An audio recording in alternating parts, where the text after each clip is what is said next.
Hi hello namaste జై Sriram welcome to my channel. నేను మీ సుధీష్ రెడ్డి. ఇప్పుడే మిస్టర్ బచ్చన్ సినిమా చూసి వస్తున్నానండి. షార్ట్ అనాలిసిస్లో క్లుప్తంగా ఉన్న వీడియో చూశారు కదా. ఇందులో కొంచెం డీటెయిల్గా అనలైజ్ చేసుకుంటూ మాట్లాడదాం. సినిమాలో హెచ్చు తక్కువలు ఏంటి, అసలు మంచి చెడ్డలు ఏంటి అనేది. ఫస్ట్ ఆఫ్ ఆల్ నెగిటివ్స్ గురించి వస్తే రెగ్యులర్ కమర్షియల్ మూవీ అండి ఇది. అంతకుమించి ఏం లేదు.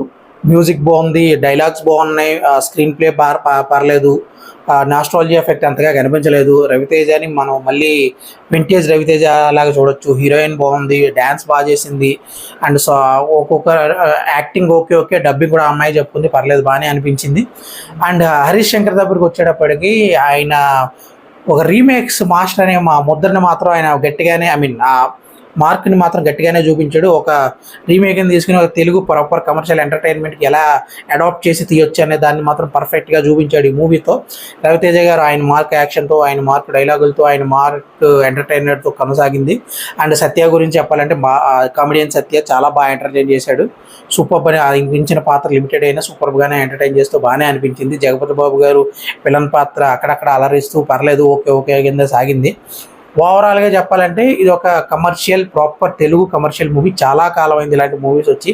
5 పాటలు, 6 ఫైట్లు, అలాగే డజన్ కొద్ది పంచ్ డైలాగులు, కంప్లీట్ ప్యాక్ ఆఫ్ ఎంటర్టైన్మెంట్తో కొనసాగింది ఈ మూవీ.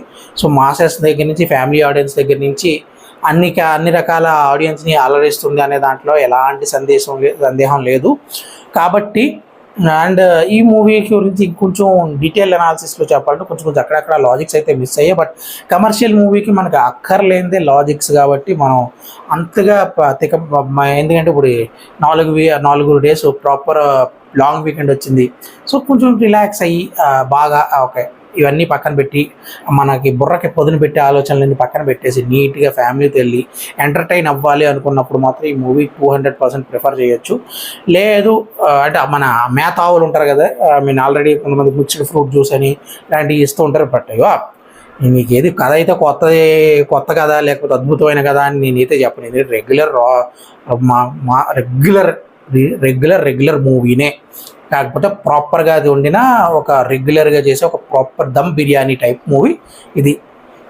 మనకి వచ్చి చాలా కాలం అయింది, అంటే చాలా కాలం నుంచి టేస్ట్ చూడలేదు కాబట్టి ఇప్పుడైతే నాకు బాగానే అనిపించింది ఈ మూవీ. అండ్ పాటలు బాగున్నాయి అండ్ ఎంటర్టైన్మెంట్ బాగుంది, అన్నీ విన్ అంటే మరీ సూపర్ అని చెప్పలేం కానీ పర్లేదు, మూవీ ఎంటర్టైన్ అయితే అవుతాం. సో కాబట్టి ఈ లాంగ్ వీకెండ్లో మీ ఫ్యామిలీతో వెళ్ళి చూడండి, మీరు ఖచ్చితంగా ఎంటర్టైన్ అవుతారు. అండ్ లాజిక్స్ మాత్రం దయచేసి వెతకండి. అండ్ ఇందులో ఒక స్పెషల్ క్యామియో కూడా ఉంది, అది నాకు అంత ఇంప్రెసివ్గా కూడా అనిపించలేదు. అండ్ వావ్ ఫీలింగ్ రాలేదు. ఓకేగానే సాగింది. సో ఓవరాల్గా ఈ మూవీకి అయితే నేను యావరేజ్ అనుకుంటున్నా. సో అలాగే అందరిని ఎంటర్టైన్ చేస్తుంది కాబట్టి ధమాకా కూడా నాకు అంతగా యావరేజ్ అనిపించింది.